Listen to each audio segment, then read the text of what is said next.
What up, everyone? It's Cole. E.T. And I just want to talk to him a little bit about that. Hey, guys, get used to that. Do that again. Get used to seeing that. Go again, Cole. Get the people ready. Okay. What up, what up? No, just kidding. What's up? It's Cole. And E.T. Yeah. You feel me? You know what's funny is I always start off all my videos by saying, what up? It's Cole. Blah, blah, blah, blah, blah. And E.T. Yeah. No. Hey, we about to change the world, y'all. Amen. So I'll try that again. So what up, everyone? It's Cole. Hey, and I'm E.T. And I just want to talk to E.T. about that ratio. We always hear that 80-20 rule and that 1% club. Everyone's always in some capacity using that 80% succeed or 20% don't, or 20% succeed, 8% don't. And then everyone's heard of the 1%.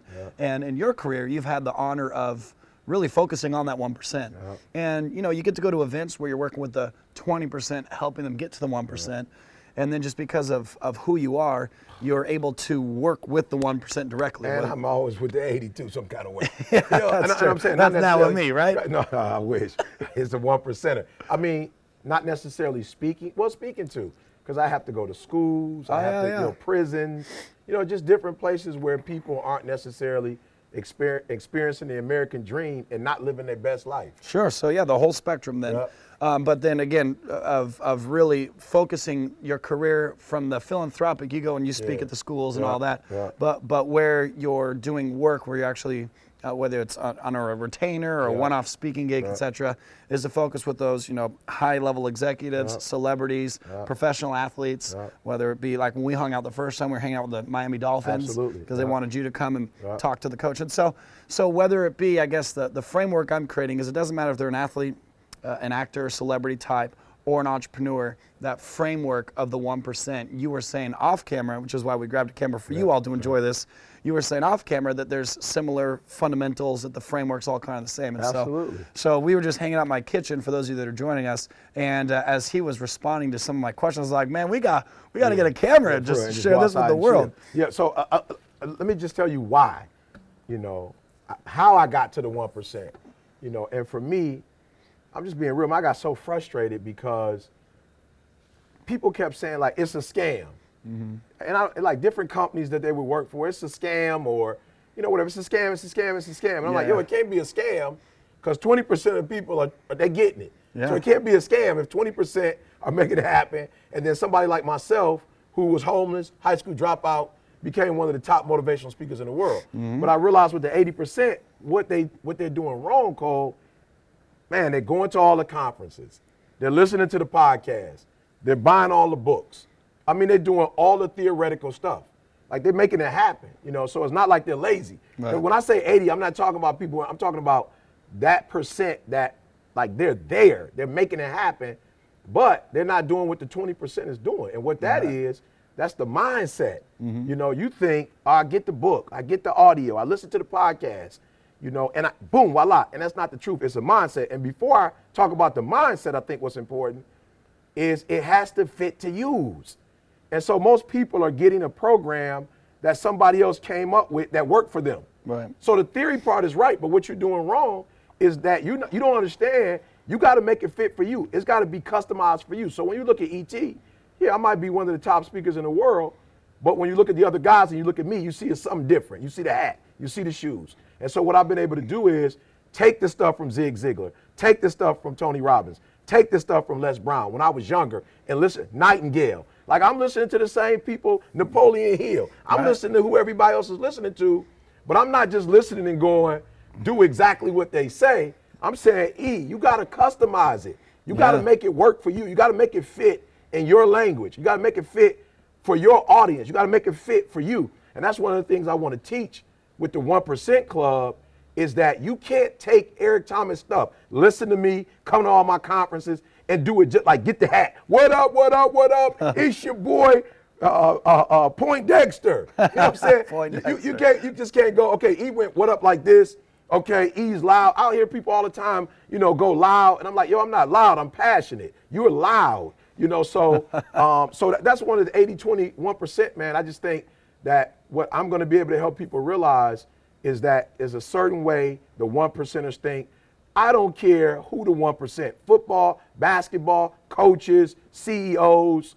When guys call me, it's, I want to take you to that next level. There's a way to think. But I think the more important thing I want to start with is it has to be customized. Yeah. You have to get all this material and regurgitate it, bring it back up, and be able to do it in your style. And that's what most people cannot do. They don't have the wherewithal to take this information and utilize it in a way that fits for them. So let me ask a clarifying question. Do you think they have what it takes to succeed? They just don't have the guidance of how to take the Absolutely. ingredients. So anybody can be in the 20% and anyone can be in the 1%. They just need to know how to take the information Absolutely. and customize Yep. it and implement it in a way that works for them. And you don't get that in a big seminar. Right. You're sitting in a room with 4,000 people, 300 people, you get the PowerPoint. You Right. get the book. You get the guy coming before you giving you the theory. He's telling you, you need to read this. Here's a cookie cutter approach. You need to do X, Y, and Z. But what they're not getting called is, how do I do it for me? You know? Yeah. How do I do it for me? So Right. so when Eric Thomas speaks, there are certain things that I'm doing, like for instance, and I know Cole, this gets on a lot of people's nerve when we do a big event. You've seen me do it before. I come off stage and go in the middle. Yeah. And I'm touching people. That's ET. Like, I'm a people guy. I got to touch my people. I got to feel them. So I've had people say to me, Cole, please, we're recording. Stay on stage. I'm like, you got two options. You can get me recorded, or you can get what you paid for, and that's electrifying ET. Yeah, and if yeah. you keep me on stage 6 feet away, 7 feet away, we're going to lose something. So I have the presence of mind to say, yo, I understand you want this recorded. Cut the lights on it. You know what I'm saying? I know you got the little ambience, but cut the lights on. Let me get off stage. Boom, let me touch the people. And I want to show people that. Yeah, I want you to get the theory, but when you get up to bat, everybody doesn't hold a bat the same way. When you get up to bat, everybody's not designed to hit a home run. Some people are great bunters and they can get to first base. You're trying to hit a home run, and that may not be who you are. Well, you were just talking about, you was talking about holding the bat. I went to a golf swing. I was just in Texas with my cousin, and he's a really great golfer. And he's probably, I don't know, 150 pounds. I'm 180 pounds. He's probably 5'6". I'm 6 foot. So I'm definitely bigger, but he can outdrive the ball. Yeah. So I've got the strength. I've probably got more strength than him just based on size. And we're both holding the clubs, right? He's regular, I'm regular. We're both swinging, but for whatever reason, I'm driving. If I'm just cranking it like 180, 200, we're at a driving range, and he's hitting 250, 300, and he's working less than me. I'm like sweating, it's Texas, and he's just like, like one hand with holding a little iced tea and like barely trying. And so what I'm hearing you say, because I always learn in visuals and pictures, is like, you can know how to hold a golf club, you can have the swing, you can have the strength, but unless you know those little techniques of what works for you and your body. Personally, that's right. Yeah. So I think that's the first thing, that we're going to teach is how to customize, whether it's MLM, whatever the sales is, whatever you're doing, how to customize that so that you can get the pinnacle of success or reach the pinnacle of success for you. And not necessarily do it like ET. And I'm just being real. Man, let me tell you something. I'm honored. It's a privilege to watch videos and see guys go, what up, what up, what up? It's like, yo, E, you started a genre. They got the hats on or whatever. But I'm saying that's not going to necessarily work for you just because it worked for E. No, totally. A friend that spoke at Thrive when we were there last year, his name is Naveen, and he says that people are always asking him for like the habits of success, and he uses Tony Robbins. You mentioned Tony Robbins. Tony Robbins has at his homes little pools that are at 53 degrees, like little squares that he just jumps in like an ice bath and gets out. And that's his morning routine. And Naveen's like, hey, you can copy Tony Robbins. You can jump in a 53-degree pool every day, and you can do exactly, you can eat the same breakfast, you can wear the same clothes, same brand shoes and everything, but you're not going to be Tony Robbins unless you can get your brain to think like Tony Robbins. So all the guys are like, what up, what up, what up? Like, hey, man, you can sound like E, but you can't be E.T. You can't do it. But you got to do your own way. But what I can teach you at the conference, I can show you how I customize motivational speaking for me, and I can give you that blueprint on there is an algorithm that you can use to show you your unique gift, and when you leave that day, you're no longer becoming the person who taught you, but you can take that content home, put it in a formula, and say, all right, this is what I need to do for me, and see a level of success you hadn't seen before. So speaking of that conference, when people come to that conference that's going on in Phoenix that you're hosting, that I'm stoked to be a part of, let's just say that they have the self-belief that they're in that 20%, but they know they got what it takes for that 1%. Like, what's one of the first things you help a 20%er do to get into the 1%? So the intrinsic value, right? So I always hear people again, they say, E, what's your why? People hear me say that. So I did the Kevin Durant boy, the video blew up. And so now, people are asking everybody, what's your why? What's your why? Mm-hmm. But I think that's the starting point, Cole. I was watching ESPN 30 for 30, and the video that I did on Mike Tyson and Buster Douglas, 30 for 30, they really did that video. The video I did, they turned it into a documentary. Mm-hmm. And it is the story of Buster Douglas beating Mike Tyson. Nobody has ever beat him before. And when they asked the question, how, my mom died. And I told my mom I would beat Mike Tyson. Mm-hmm. Again, the next fight he lost to Evander Holyfield, and he never was a champion again. But that one day, he got knocked down, got back up. Why? Because of his mother. And I think, I want to show people, because the common theme is you do it for a house, you do it for a car, you do it for a watch, you do it for, and I want to show people that whether you know it or not, everybody doesn't have the same why. And through an assessment, a personalities assessment, we're going to have them take this assessment, you're going to be able to see. And look, guys, this is just all transparency. I remember when I first hooked up with Cole, and Cole was talking about money, and I told Cole, I'm like, Cole, I don't do this for money. Like, I'm not interested.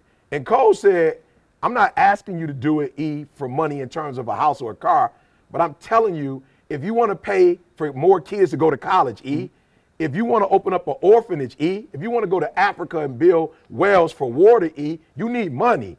So, E, you do need money. Mm-hmm. I'm not saying to you, E, you need money for, and I promise you, I looked at my assessment test, and it showed me that, E, your why is others. Like, you are so concerned about kids who are in poverty, who are great students, getting the opportunity to go to school. So I'm going to give them this test, and this test is going to show you, this is what drives me. This is what pushes me.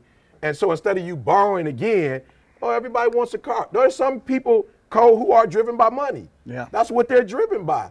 But there are 4 different personalities, and all 4 aren't driven by the same thing. Right. So when they take this test is going to show them, this is what drives me.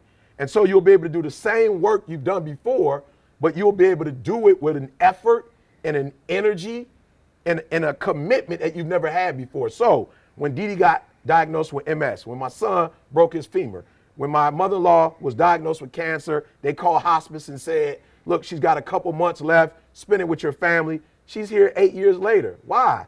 Because she tapped into her specific why, and that got her past chemo, past radiation. And let's just be honest, for some people, Cole, they're like, I just can't do it. The pain is too great.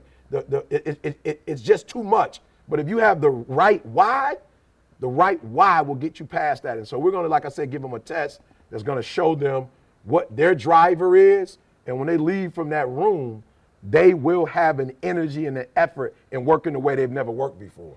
That's so true. And I'm thinking back to, what's the guy who knocked out Mike? Buster Douglas. So Buster, right, he already had the same athletic ability. Absolutely. Nothing changed. Nothing changed. He just had a why. He had a why. A bigger reason. Yeah. And, I'm going to say just a fraction of a percent of people that are just money driven have like the work ethic and thick skin to get super successful for just the sake of money, but most need a bigger driver than that. No question. Because obviously we're all money motivated. I can't feed my family that money. Yeah. Then I can make more money and maybe live that dream life. Then I can make more money and keep up with the Joneses. But if it's just about the money, if everyone who had money, if that's like what creates happiness, then everyone with money would be happy. But there's a lot of people that don't. But then in my experience, starting my orphanage down in Mexico, that took money. And people say money can't buy happiness. Try feeding a starving child. Yeah. And the fact that my wife and I have this orphanage with 23 kids, I created a new relationship with money where it's like, you know what, I'm money driven, I'm money motivated because we partnered with a nonprofit, we built a bunch of schools. Yeah. I want to start building hospitals, right? I'm building schools and little places within Africa and South America that don't have access to education so these kids can get an education. Yeah. Awesome. What about these places that don't have a hospital? So I'm super money driven, but not just to keep up with the Joneses. It's that one more step because I've seen what money can do. And I found that out accidentally, right? My girlfriend, this is a long time ago, my girlfriend broke up with me, who's now my wife, by the way. I don't know if you heard that story. Yeah. So when we were I heard that story. I loved it. I loved it. Yeah, she dumped me, but I got her back. Yeah. And so, and this was in the recession. recession, so I'd lost all my, I was all in real estate, so all my money was gone. I even foreclosed on a house, like my credit was gone, my business was in shambles, and then my girlfriend dumped me. I was like, screw it, I'm out. And I moved to Mexico, and then it was in Mexico that I went down there to work with a nonprofit based in Ensenada, Mexico, where we were building houses for homeless families. And just helping people is where I found a lot of healing. And then accidentally started that orphanage. And then now that I had mouths to feed, because I wasn't married at that point. I remember I had a girlfriend that dumped me. Now we're married with children. But at that point, this was the first time in my life I had a responsibility financially for people who wasn't just me. All my life, I had to feed myself. I had to pay rent. I had to pay for my car payments. But that was the first moment in my life where there was people who financially relied on me. Absolutely. Right? Pre-marriage, pre-kids. And then I realized pretty darn quickly I was going to run out of money. Once we got to probably about 11, 12 kids, those groceries weren't cheap anymore. And then I realized, oh my gosh, I got to go back to America and start a nonprofit and raise all these funds. And I was like, but man, that sounds hard to go and ask people like you who are successful, yo, E, you think you can throw a few $1,000 this way to give the kids Christmas presents? I need to go start businesses and be money motivated, because I got kids to feed and I got human trafficking, which is a thing that my wife and I are passionate about ending, that we want to be able to support the nonprofit initiatives for that. And access to education, like I already talked about. My wife and I, we fight for human rights. It's not civil rights, those are important too, but human rights, like for instance, the right to not be a slave. I think freedom is a human right, right? Absolutely. And so, just to be clear, I'm a fan of civil rights too, but like nobody should be a slave. And a lot of people think slavery ended. It didn't. It's just different now. And sadly, these drug cartels realized that they could sell cocaine once, but could sell a girl 10 times a day. And it breaks my heart. I'm not going to go down there. But these are the types of reasons why my wife and I are so fired up right now and want to build these big businesses, because there's a lot of really ugliness in the world that doesn't make it on CNN, that having the ability to write a check can help. And I'm always very clear on saying your net worth has nothing to do with your human worth. Having money does not make you a better person. It just gives you more options. That's it. You having the success that you've had didn't make you a better person. It allowed you to put kids through college. Absolutely. It allowed you to take care of your family, right? And so some people say money changes you. I say money exposes you. That's it. And if you're an amazing human being and figured out how to become more successful in your business and get from the 80% to the 20 or the 20 to the 1%, now you're not a better person. You just have more options to do amazing things. And I think for a lot of people that are listening, look, I do marriage counseling for millionaires whose marriages are not as successful as their business. Right. I do family counseling of fathers and mothers who are entrepreneurs who have lost their children. They don't have a relationship. So it goes back to what you're saying. And so a lot of people who are trying to be successful are not wealthy. And that's the difference between the 1%er. The 1%er is not just successful in business. The 1%er is successful in home, in their personal life, in their business life. Yeah. And so we also, again, have a way of helping people to not say, well, my why is the Jones why, or my why is the why of everybody in my community. No, that's not your why. That's not. And we're going to help you find your why, because what you said is important. Even after you get money, that doesn't make that you're not necessarily satisfied. You don't necessarily feel like you've reached the pinnacle of success. And that's what the 1%er is all about. So we're going to help you get a why beyond just cars, houses, and stuff. And I just think a lot of people are watching and you're saying, Eric, how do I know I don't have my why? Because you're not happy at home. You're not happy with your children. You're making millions, but you're not personally satisfied. Right. There's still gaps. There's still holes in your life. And so E didn't follow the money first. Like you said, you started with the orphanage, and that's what drove you. So I think a lot of people who are watching, you started with money. So you're in a rabbit hole now, and we're going to show you how to get out of that rabbit hole, get back to what your unique gift and your unique purpose in this world is. And I guarantee you, Cole, I never thought I'd be sitting here doing this. I never thought I'd be, working for corporate companies, NFL, NBA, but it started with a GED program. And that GED program has taken me where we are. So I just want to help those of you who are watching. You may have money, but the money has you. Right. And we want to switch that, and we want to allow you to not just be rich, but we want to help you to become wealthy. So E, something about your story that I love is homeless, dumpster diving, eating out of trash cans and all that stuff. And you said something earlier that I loved. You said that you listened to Tony Robbins, Zig Ziglar, all the same Think and Grow Rich, all the same all the same content everyone else did. And for a lot of them, they listen to it while they're jogging at the gym, and that's the end of it. You went from eating out of a trash can to being #1 motivational speaker in the world. So like, what did effort have to do with that, right? Because you had access to the same information. And you could even argue that you had less opportunity than a lot of people that are listening to Napoleon Hill right now. So how did you take that information, capitalize on it, become the greatest, become the GOAT, bro? Yeah, so honestly, you hear me talk about the lion and gazelle a lot. And this is going to go back for those who come to the conference, who make the investment in themselves and are ready to become a 1%er. It goes back to the why. So I talk about the fact that when you look at a lion in the Serengeti, when the lion wakes up and the gazelle wakes up, they both have to run. Like, just because you're a lion doesn't mean you get to chill out. The gazelle's not going to come to you and let it eat you. Right. You still got to hunt. You still have to go get it. Yeah. But the crazy part, when I did my homework, the gazelle is running for its life. The lion is running to hunt and to eat. So I realized there are a lot of people reading these books, listening to these different, motivational speakers, but they don't understand that you got to go get it. So it's not enough to read it. It's not enough to understand it. It's not enough to get excited about it. Like, literally, it has to transform you. And so I started realizing, like, the problem is you have been working hard. You've been getting it, E. You've been putting forth 100%, now you need to put 120%. But guys, what I realize is not just what you do, E, it's effort and technique. So if you're lifting weights, but you're lifting them wrong, you could go lifting weights every day, but if your technique is off, like you don't know how to do it, then I'm not gonna get the same results you get doing the same exact exercise. So I realized, you gotta switch the effort. Like, you can't give 80 on Monday, 90 on Tuesday, 120 on Thursday. Like, every day you wake up, you gotta keep that same effort. So I would notice when I would go to like watch Alabama play against maybe like a Mississippi State, I would notice that Alabama came out on fire in all 4 quarters. These boys are going.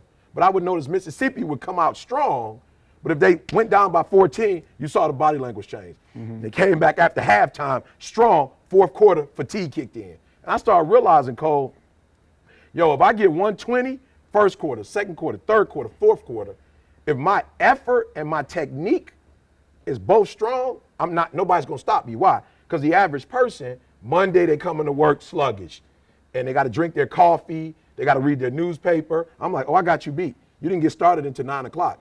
I'm coming in at 120 at 8. And by 9 o'clock, when you get going, it's going to take you to noon to get to 100. Then you got to take a break, come back for lunch. I'm not taking off at lunch. Right. I'm not taking off at lunch. And then at 5 o'clock, you packing your bags at 4:30, getting ready to leave. I'm running not to the ribbon, I'm running through it. So one of the things I want to teach people is effort, man. A lot of people allow their emotions, and they don't even know it. They're going to take a test and see that a lot of people allow their emotions or what's happening in the day or what's going on. Man, I had a job that I did not want to be at, that I was ready to leave, but the person who hired me told me, you can't go anywhere. I promise you guys, I still put in 120 at a job I didn't feel like being at because I realized the success and outcomes have nothing to do with how you feel, but you get rewarded for the effort you put forth. So a lot of people out there are talented. They brag about the degrees. They brag about what they know, all the programs they've gone through. But when the rubber hits the road and we got to knock on doors, when they get 6 no's, they ready to quit. They out. When I get to 6 no, I'm fired up. Yeah. I'm like, let's go. So we're going to talk about effort, the difference between talent and effort, and show them how to give 120 and how to give it on a consistent basis. Something you said is, I think I've got good work ethic also, but sometimes I get discouraged in the work I'm doing because it's just not fun. So, this is something I've learned. You can tell me what your thoughts are on this.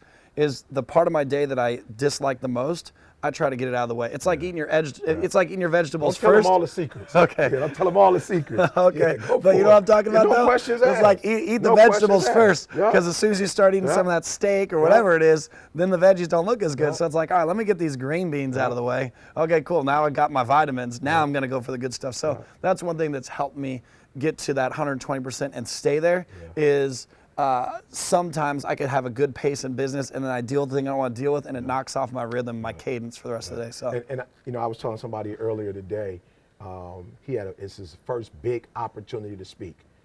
And he was like, Eric, I don't know how this happened, but the company that I work for, the supervisors have hired me to come in and speak. And so he's like, yo, this is my boss sitting here. I'm giving this away. I said, listen to me. Every time I see you, you 120. But what I'm hearing right now is you're focusing on your boss and what your boss is going to think with somebody else. So automatically, you're not going to be able to get 120 because I said, do me a favor. Your wife has I don't know what it's called, forgive me, but she lives with excruciating headaches, right? So she's gone through maybe Migraines? 2 or 3. Yeah, but she's gone through, it's a bigger name. So she has a chronic illness. She's actually had 3 surgeries to try to fix it and they can't. So she can't work full time. I told him, I said, do me a favor. Don't think about your boss sitting there. Think about the fact that if you lick this is your first 5-figure gig. If you lick this, you got maybe 10, 20 more of these. So don't even go in there thinking about the supervisor. Go back to your why. And what is your why going to do? Your why is going to make you go in there and say, I'm going to murder this because I have to make sure my wife. So there's a couple things, like I said, we're going to share to show people, like you said, the tricks of operating at 120%. Look, if you work 8 hours, 120, 5 hours, 120, 3 hours, 120, and I would dare to say this, there are people who work 8-hour shifts, and I get more done in 4 hours than they get in 8 hours because of the effort that I put forth. Sure, and probably distractions too. A lot of people work 8 hours but spend 4 of those hours on Facebook. He's telling all this. They're not even going to have to come to they're not going to have to come to the conference. Oh, they're going to be there. All right, E, so we can't give away all the goods, but give me one more. What's the magic? What's the secret sauce? All right. Give me some. And I promise you, I don't like giving this away because somebody's watching and they're going to try to, you know what I'm saying? They're going to try to pretend like they're ET and do it. But one of the things I'm going to break down for you guys, 80% think it's, 20% think it's IQ, EQ, but those of us in the 1%, we know it's AQ, right? So some of y'all think it's IQ. You do. You think if you go to the conferences, you know, if you listen to the podcast, if you learn all the information, you think you'll smart your way to 1%. It's not going to happen, right? Then there's some of you in the 80 or 20%, you think it's EQ, emotional intelligence, right? You think you'll relationship your way, network your way through it. You know, you'll go to all the networking events or all the conferences, shake hands, pass cards, and no, but I'm telling you to get to 1% is AQ. It's adversity quotient, right? It's adversity. So I told you, Mike Tyson got beat by Buster Douglas. It was AQ. He got knocked down, but he was able to get back up. And in this business, a recession is coming. In this business, tragedy and trial is coming. In this business, you're going to have some heartaches, you know? I told my daughter, she's like, Dad, I don't want to date. You know, I want to date, but I don't want to date. Like, I want to get my heart broke. I was like, sweetheart, if you're going to date, you're going to get your heart broke. You know, so what you need to do is just go in, get your heart broke, and then find that man. Because if you're afraid to get your heart broke, you might be by yourself for the rest of your life. You feel me? So the AQ, I'm going to teach you the AQ. Some of you have never been through anything, or you think you haven't. But I'm going to show you that every human has been through something. And I'm going to give you the formula to be recession proof, all right? Listen to me. I'm going to teach you how to pivot under pressure, how to rebound under pressure, and how to profit. Because that's the problem. A lot of people, forgive me, I can't really sing, but New Edition said everybody loves the sun. But baby, can you stand the rain, right? And the rain is coming. Whatever business you build, your business partner, you're going to have problems. You know, the economy is going to have problems. There's going to always be problems. And most of you never get to the 1% because when you put that plan together and you get knocked in the face and you get knocked down, you have no plan to get back up. And I'm going to tell you something. Your little business plan, that's not going to get you back up. You got to help me because I don't know the term, but your financial plan that you have, like that's not going to help you get back up, right? That's not going to help you get back up. And what most of you have done wrong, all you talk about is the success you want, but you did not put a resiliency plan together. You did not put a plan together when you get knocked down, when life busts you in your mouth and you don't feel like you had the strength to get up and your knees are weak. Most of you don't have it. And let me tell you something. 30 for 30. I love it. When Buster Douglas got knocked down, he said that I knew Mike Tyson was a champion and I knew he was coming for me. I knew it. And I knew I might hit that canvas. But I had a plan when I hit that canvas. And that plan was, I'm getting up for mama. Here's what I want to tell you. And listen to me. Mike Tyson didn't have a plan for getting knocked down because he had never got knocked down before. Oof, that's so good. he didn't have a plan for it. Listen to me very closely, guys, and go back and do your homework. I don't know the piece, the silver piece that's used for when your eye is swollen and they use it to bring it down. Go back and study. Mike Tyson's trainer never brought one because he never needed it before.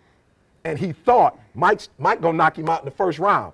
And look why Mike lost, because he got punched in the face and his eye was swollen. He couldn't see out of that eye, but he didn't have the tool because he did not have a get knocked down and get back plan. So a lot of you got IQ, you got EQ, but your boy ET, I'm gonna teach you AQ. I'm gonna show you how to eat out of trash cans, sleep in abandoned buildings, go from being a high school dropout and still be the #1 motivational speaker in the world. All right? So look, if nothing else, you need that secret sauce. And don't go trying to say that. Some of you watching, you're going to try to say it in your next presentation. At least come and learn in full detail what it is before you try to see it. So that's the secret sauce right there. Man, there's more heat coming off you than this fire right here, man. I don't know about that. Yeah, I'm fine. All right, so hopefully you guys enjoyed that. Somewhere on this video, there's going to be a link. We really appreciate you guys tuning in for this. And this is just maybe, we've been out here a while now, maybe 20, 30 minutes of content of what he's going to be sharing with you in Arizona. So super excited to have you guys join us out there. And he might even give me the microphone for one or two things to say. I'm definitely going to give it to Phil for a minute. We'll see what we got. But appreciate you guys, and grab a ticket before they're gone. This is going to sell out. This is kind of a test run. So so very limited seating. We want to see. Phoenix is the first one ever. Yeah, first one ever. And this is that information that he usually just keeps for his clients that are paying him on a retainer to come and teach their athletes how to win Super Bowls, and he's going to be training for the world. So we said, you know what, let's make it a first go of just a couple hundred people. And so it's going to sell out quick. But hopefully you're seeing this in time to still grab one, and we will see you there. Yeah, see you in Phoenix. Let's go. Let's go.